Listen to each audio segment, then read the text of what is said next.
I don't think that that the Congresswoman is perhaps appreciate the full weight of how it was heard by other people, although I don't believe it was intended in any anti-Semitic way. But the fact is, if that's how it was interpreted, we have to remove all doubt, as we have done over and over again. We're working now on a resolution. We'll see when we bring it to the floor that will, again, speak out against anti-Semitism, anti-Islamophobia, anti-white supremacy in all the forms that it takes, that our country has no place for this. But on anti-Semitism, we voted a resolution on that just recently. When I was a week and a half ago or so, at the Munich conference and then in Brussels for the NATO meetings, at every meeting, at every level, at the highest levels, our delegation impressed upon our European allies the importance of fighting anti-Semitism in our countries. This is well before the Ilhan statement that emerged this weekend.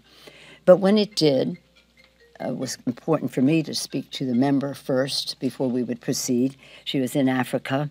After I spoke to her, members had different tacks they wanted to take, some their individual statements, some thinking we should have a resolution. I thought the resolution should be enlarge the issue to anti-Semitism, anti-Islamophobia, etc., anti-white supremacist, and that it should not mention her name, and that's what we're working on, something that is one resolution addressing these forms of hatred, not mentioning her name, because it's not about her, it's about these forms of hatred, these ism. To apologize? She hasn't apologized. Does she need to apologize? Well, she may need to explain that she did not.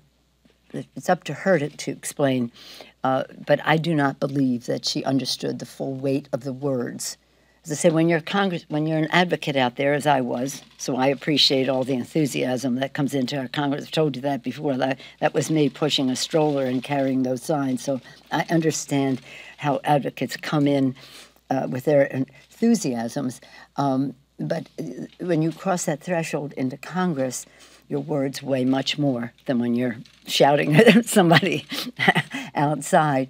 And I feel confident that her words were not based on any anti-Semitic attitude, but that she didn't have a full appreciation of how they landed on other people, where these words have a history and a cultural impact that may have been unknown to her.